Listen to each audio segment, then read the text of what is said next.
देवास जिले के बागली विधानसभा की काटाफोड़, सतवास और लोहारदा नगर परिषद से पीएम आवास योजना में हुए भ्रष्टाचार का मामला तूल पकड़ता जा रहा है। इसी बात की शिकायत लेकर भाजपा के सीनियर लीडर और पूर्व मंत्री दीपक जोशी, पूर्व विधायक गणपत पटेल कुछ लोगों के साथ काटाफोड़ पुलिस थाने कुछ दिन पहले पहुंचे थे। मामले में जांच कर दोषियों के खिलाफ कार्रवाई की मांग की गई। दीपक जोशी का कहना है कि गरीबों का हक मारा गया है और इसमें जो भी दोषी हो उनके खिलाफ कड़ी से कड़ी कार्रवाई होनी चाहिए। उन्होंने वर्तमान प्रभारी सीएमओ की कार्यप्रणाली को लेकर भी सवाल उठाते हुए उनके हटाए जाने के बाद फिर से पोस्टिंग को लेकर भी उच्च अधिकारियों पर सवाल खड़े किए हैं। वहीं मंगलवार को आम आदमी पार्टी के बागली विधानसभा प्रभारी कमल पाराशर भी काटाफोड़ नगर परिषद में हुए पीएम आवास योजना में हुए भ्रष्टाचार के खिलाफ खुलकर सामने आए। बताया कि नगर की खास समस्या है, आवास का पैसे मांगने गए तो उन्होंने कहा हमने यहाँ पैसा अन्य मद में खर्च कर दिया है, यह पैसा सरकार का पैसा है, जनता के लिए आया है, वह अन्य मद में खर्च करने का सवाल ही पैदा नहीं होता है। वर्षों से नगरवासी आवास के पैसे का इंतजार कर रहे हैं। आज हमने एक लिस्ट निकाली है जिसमें 306 नाम है और 99% लोगों के पैसे नहीं आए हैं। यह दर्शाया है कि पैसे डाल दिए गए हैं। वहीं नगर परिषद कांटाफोड़ से 7 दिन में समस्या का समाधान कर खातों में पैसे डालने की बात कही गई, नहीं तो अनिश्चित हड़ताल पर बैठने की भी बात कही गई, जिसके लिए पूर्ण रूप से प्रशासन जिम्मेदार रहेगा। वहीं ज्ञापन के दौरान दिलीप गंधर्व, आरिफ शाह, राजेश, जानकी, चांद खां, नजीर खां सहित ग्रामीण उपस्थित थे। आज काटाफोड़ के जितने भी नागरिक थे वो वार्ड नंबर 7 1 से लेकर 15 तक के लोग थे उसमें, और सभी लोगों को नगर की जो खास समस्या है वो है आवास की समस्या। आवास का पैसा हम जब मांगने गए तो उन लोगों ने बोले कि इसके पैसे हमने किसी और मद में खर्च कर दिए गए। जब हमारा पैसा, सरकार का पैसा जनता के लिए आया, वो मद सरकार के लिए, जनता के लिए थी, वो किसी और मद में खर्च करने का सवाल ही क्या पैदा होगा। और आज जब हम वहाँ के गए तो जितने भी लोग थे, आज हमने एक लिस्ट निकाली है जो भी पूरे काटाफोड़ में चल रही है, जिसमें 306 नाम है।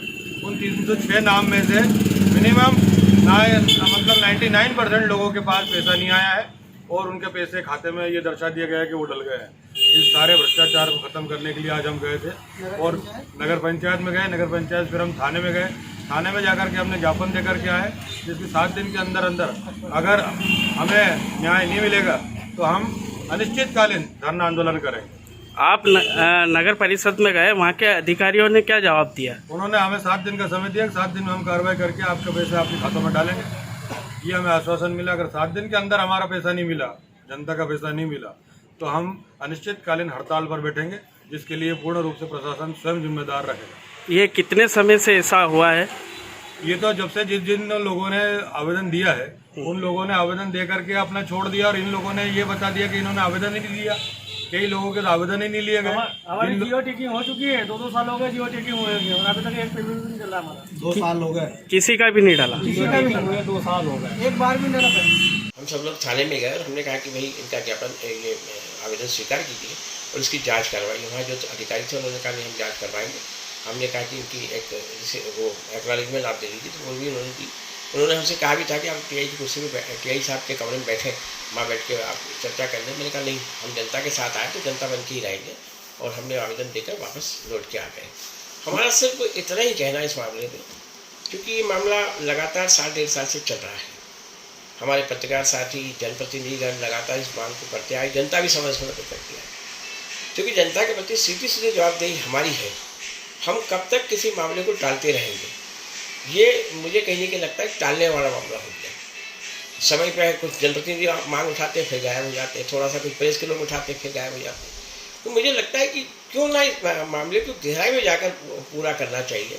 और मुझे लगता है कि प्रथम दृष्टया जब माननीय सांसद जी ने कार्रवाई के लिए लिखा था तो 2 अधिकारियों को वहाँ से हटाकर देवास अटैच किया गया था।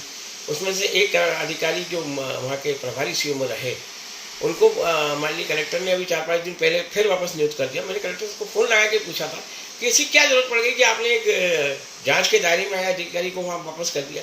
उन्होंने उसके कारण नहीं बताया, लेकिन उन्होंने कहा कि मैं वापस कर दूँगा, लेकिन आज तक उसको वापस नहीं किया। और कल शायद सोमवार को प्रभारी सीएमओ बनेगा। अगर वो सीएमओ बन गया तो हम अगर चोर के हाथ में खजाने की चाबी दे दें तो वो तो सारे रिकॉर्डों को हेल्प करेगा। तो ऐसे दृष्टिकोण में मुझे भी लगता है कि आपके माध्यम से मैं यही बात बताना चाहता हूँ कि जो शक के दायरे में, गुनाह के दायरे में उनको सबको तत्काल वहाँ से हटाकर इसकी जांच शीघ्र करना चाहिए, क्योंकि प्रधानमंत्री का बहुत ही महत्वपूर्ण, या हम तो कहेंगे ड्रीम प्रोजेक्ट रहा है कि हर व्यक्ति के पक्की छत मिले। हमारे मुख्यमंत्री जी कहते हैं कि चिड़िया भी घोंसला बना के लेते, पशु पक्षी अपने मकान बना के लेते, तो इंसान को क्यों अधिकार नहीं? और इसे में इंसानों के हक पे डाका डाला है इन लोगों ने। देश दुनिया की तमाम खबरों के लिए चैनल को लाइक, शेयर और सब्सक्राइब जरूर करें।